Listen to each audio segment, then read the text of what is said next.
Hola a todos, vamos a trabajar el día de hoy ángulos en la circunferencia.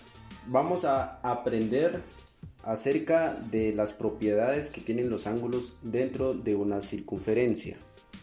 Primero vamos a aprender sobre ángulo central. Se le llama así al ángulo que tiene como vértice el centro de la circunferencia y sus lados son el radio de la circunferencia. Si quiero escribir el ángulo central en esta circunferencia, lo escribiremos de la siguiente manera.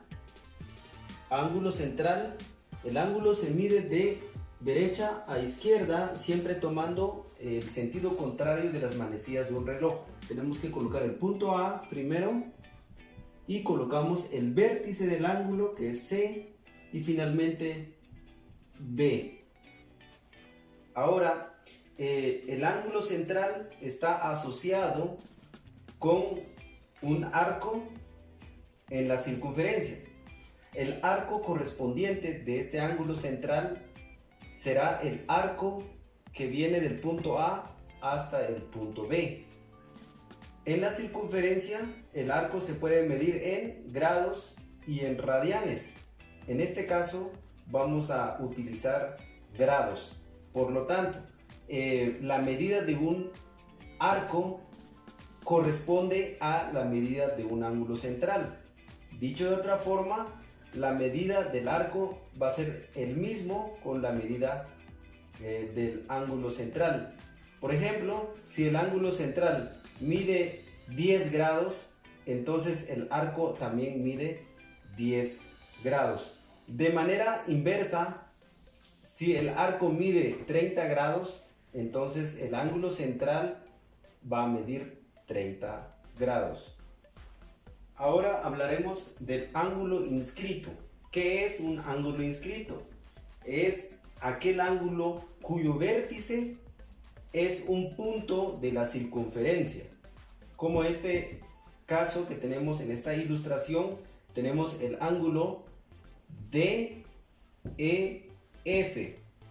formado por las dos cuerdas, la cuerda DE y EF son lados del ángulo DEF. Este ángulo es inscrito porque su vértice es un punto sobre la circunferencia.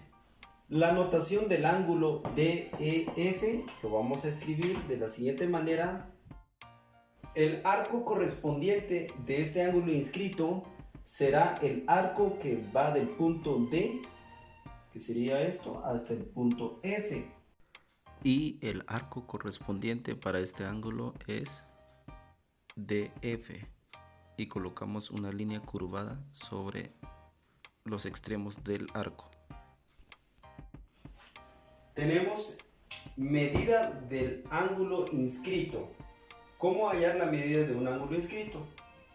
La propiedad 1 nos dice la medida de un ángulo inscrito es la mitad de su arco interceptado. Tenemos este ángulo inscrito y los lados de este ángulo intercepta este arco que está acá del punto D hasta el punto F. Para hallar la medida de este ángulo debemos saber cuánto mide este arco. Es decir, si aquí colocamos un ángulo de 80 grados que mida este arco, entonces el ángulo inscrito tiene un valor de 40 grados. También la medida de un ángulo inscrito está asociado con el ángulo central, y eso es lo que nos dice la propiedad número 2. La medida de un ángulo inscrito es la mitad del ángulo central. Si este ángulo central mide 50 grados, el ángulo inscrito medirá 25 grados. 50 grados, entonces este medirá 25 grados. Podemos usar la lógica para hallar la medida del arco interceptado si nos dan los ángulos centrales o ya sea el ángulo inscrito. Supongamos que nos dan un ángulo inscrito. Digamos que este ángulo sea de 70 grados. Basándonos en la propiedad 1 o 2, Sabemos que la medida del ángulo inscrito es la mitad del ángulo central o la mitad de la medida del arco interceptado. Quiere decir que el ángulo central mide el doble de este ángulo, 140 grados, y este arco mide también 140 grados, porque el arco interceptado tiene la misma medida con el ángulo central, pero el ángulo inscrito es la mitad de la medida del arco interceptado por este ángulo. Ahora miramos qué es un ángulo semi-inscrito.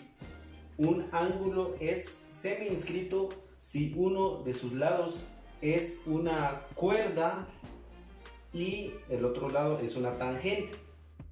El vértice de ese ángulo es el punto de tangencia. En este caso, el ángulo semi-inscrito acá es este ángulo que está acá. La medida de un ángulo semi-inscrito es la mitad del arco interceptado.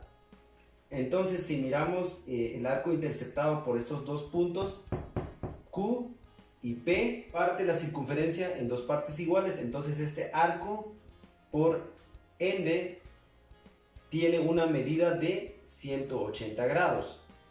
Pero nos dice acá que la medida del ángulo semi-inscrito es la mitad del arco interceptado. Entonces, si este arco tiene 180 grados, entonces el ángulo mide 90 grados. Tenemos un pequeño ejemplo sobre ángulo semi-inscrito. Aquí nos dice en la ilustración hallar el valor del ángulo Q sabiendo que el arco TP es igual a 100 grados. Observemos la figura que está acá. A veces el ángulo se denota únicamente por su vértice, como en este caso. Entonces se entiende que el ángulo que nos están pidiendo acá es este ángulo de color rojo. Vamos a detallar la información sobre la circunferencia. Entonces, como acá tenemos un diámetro, esto es un diámetro porque pasa al centro de la circunferencia. Por lo tanto, aquí hay 180 grados.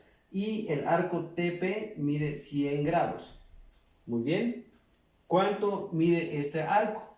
Pues vamos a hacer una pequeña resta porque una circunferencia completa tiene 360 grados. Entonces le vamos a restar los 100 grados más los 180. Entonces a 360 le quitamos 100 y 180, que en total serían 280 grados. Y nos da un total de 80 grados. Y esto es igual entonces al arco TQ, que sería esto que está arriba. Colocamos. Como un ángulo semi-inscrito es la mitad de su arco interceptado, entonces aquí está el arco interceptado. Colocamos ángulo Q, será igual a 80 dividido 2, 40 grados. Este ángulo mide entonces 40 grados. Ángulos interiores son aquellos ángulos que se forman al intersecar las cuerdas dentro de la circunferencia. Aquí tenemos entonces el primer ángulo. Vamos a marcar este ángulo, su vértice es el punto E. Este ángulo pues corresponde al arco AB y su notación vamos a escribir de la siguiente manera: AEB. El siguiente ángulo interior será este ángulo, tenemos acá, pero recuerden que al denotar un ángulo pues lo colocamos en sentido contrario a las manecillas de un reloj. Partimos del punto C, el vértice es el que queda en el centro en la notación CEA. Finalmente tenemos los otros dos ángulos, PEC, que sería este ángulo, y el ángulo BEP, que sería esto que está acá. La medida de los ángulos interiores están asociados con los arcos interceptados. Aquí tenemos algo importante. El ángulo AEB, que sería esto, es congruente al ángulo PEC, que sería este ángulo. Cualquiera de estos dos ángulos, digamos, para hallar su valor, están asociados con el arco que interceptan. El valor del ángulo AEB será igual a la suma de los arcos interceptados AB, podríamos decir que el arco mayor, más PC, el arco menor, dividido 2. Tenemos el siguiente ejemplo. Si este arco mide 80 grados y este arco mide 30 grados, determinemos entonces cuánto mide estos ángulos internos. El ángulo AB, como es congruente al ángulo PS, entonces hacemos un solo cálculo. Arco AB mide 80 más el arco PC, que vale 30 dividido 2. Hacemos la suma que nos da 110 dividido 2, nos da un total de 55 grados. Significa que este ángulo mide 55 grados y este mide 55 grados. Vamos a hablar del ángulo exterior. Un ángulo exterior es aquel ángulo cuyo vértice es un punto fuera de la circunferencia. En esta ilustración vamos a determinar los ángulos exteriores. Vamos a analizar el primer ángulo. Tenemos el ángulo P, vamos a colocar acá de esta manera. Ángulo P es un ángulo exterior. Tenemos el otro ángulo que es el ángulo B, también es un ángulo exterior. Un ángulo exterior, entonces, su vértice es un punto fuera de la circunferencia y además sus lados pueden ser dos rectas tangentes o pueden ser dos rectas secantes a la circunferencia. Puede ser también una secante y una recta tangente a la circunferencia. Lo importante es que su vértice esté fuera de la circunferencia. Vamos a determinar la medida de un ángulo exterior donde los lados son secantes de la circunferencia. La medida del ángulo exterior está asociado con los arcos interceptados por sus lados. Escribimos el ángulo P será igual al arco AC, el arco mayor, menos el arco HG, el arco menor interceptado por los lados del ángulo, y la diferencia dividido entre 2. Por ejemplo, nos dan los ángulos centrales 40 y 30 y nos piden que determinemos el ángulo P, que es exterior. Lo que debemos realizar acá es determinar cuánto mide este arco. Como aquí nos dan ángulos centrales, entonces, y el ángulo central tiene la misma medida que el arco interceptado, entonces este arco mide 40 grados y este arco mide 30 grados. Hacemos el cálculo acá. El ángulo P será igual a 40 menos 30 dividido 2. Ángulo P, 40 menos 30 nos da 10 dividido 2 y nos da un total de 5 grados. El ángulo P entonces mide 5 grados.